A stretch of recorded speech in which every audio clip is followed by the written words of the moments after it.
And this is Against the Grain on Pacifica Radio, online at kpfa.org. The associate producer is H.N. Ewan. Sally Phillips is at the controls. I'm C.S. Soong. And George Yancy joins us by phone from his home in the Pittsburgh area. He has written for journals like African American Review, Philosophy and Social Criticism, and the Western Journal of Black Studies, and his books include Philosophy in Multiple Voices and What White Looks Like, African American Philosophers on the Whiteness Question. His latest book is Black Bodies, White Gazes, The Continuing Significance of Race, published by Rowman and Littlefield. You are a philosopher. You're deeply steeped in the philosophical tradition, or you're probably critical of quite a bit of it, but this is part of your terrain, your academic terrain. And I think you mentioned Kant, Immanuel Kant, earlier on. Let's talk about David Hume and Immanuel Kant. These are sort of some of the paradigmatic white Western philosophers. What did they have to say about blacks in comparison with whites?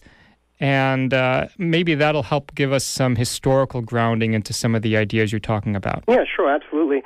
And I think it's important to note that, and I tell my graduate students, I have to remind them that despite the fact that David Hume and Immanuel Kant were racists, we shouldn't, therefore, not study their work.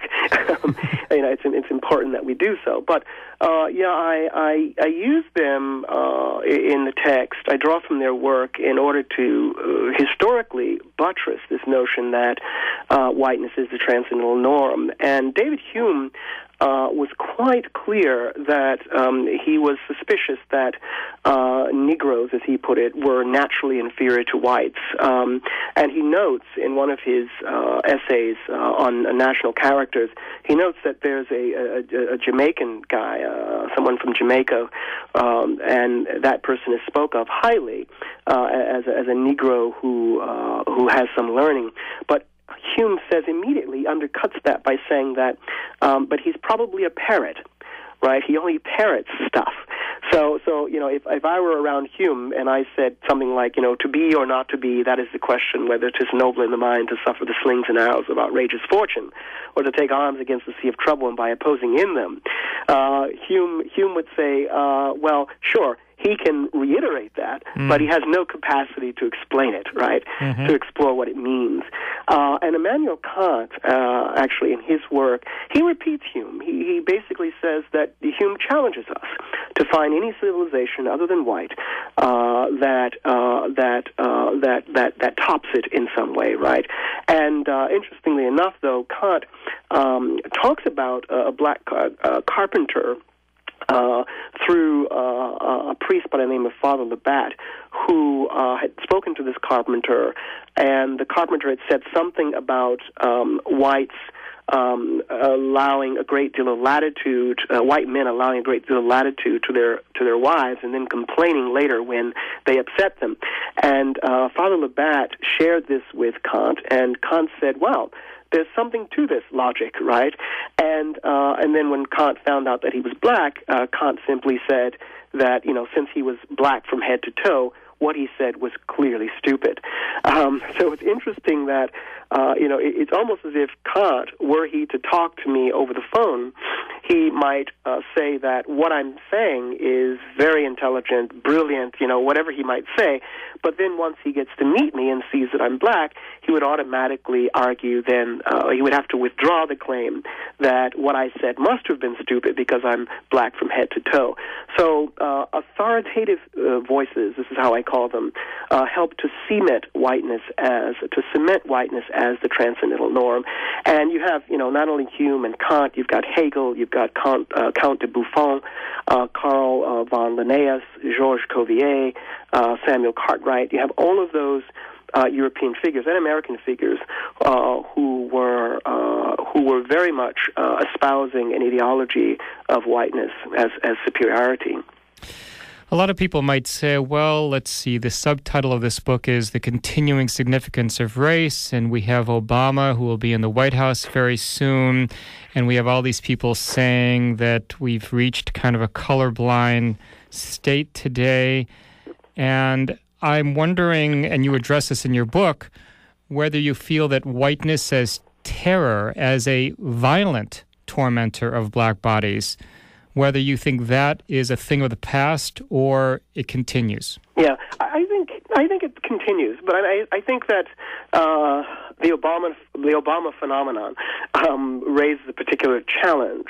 And in the book, in the introduction, actually, I pose an important question, and the question is, I sort of pose.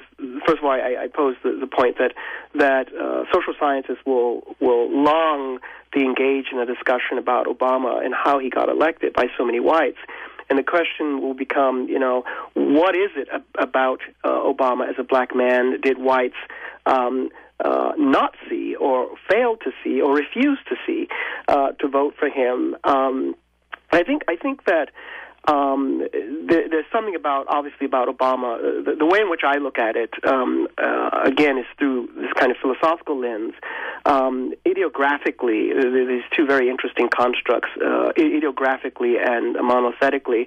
And ideographic is where you basically look at the characteristics of an individual. So, obviously, Obama, he's young, he's elegant, he's articulate, he has charisma. He espouses a politics of hope and change. His style is not a kind of tit for tat politics. And in many ways, I think too, Obama, his very body, as it were, right, his corporeality carries within it the DNA of unity, which is a really fascinating notion, right? And I say the DNA, so to speak, right? Mm-hmm. His DNA carries the hope and possibility. And of course, he has this ability to engage in this capacity, rather, to engage in a discourse that is nonpartisan. But what's interesting is that's ideographically, but nomothetically, if you think about Obama within this context, you think that during this time of his victory, people are weary and they're angry about the war. They're concerned about the economy. They're unhappy with the last 8 years, right, and so on. So bring both of these things together, and I think that so we can sort of begin to create a framework in which we can understand Obama's success. Yet, I'm critical of those who I think see him as ushering in some sort of post-race moment in American history, and I think that notion is Pollyannish. I think it's just absolutely false. But I also think it's dangerous, and I say that because racism preceded Obama. It will continue during his tenure, and it will continue afterward. And I remember reading one blog where a black mother said something like, my daughter should never come to me ever again and complain about racism, because now that we've gotten this far with Obama, being president-elect, she can't complain. She has no legitimate basis upon which to complain.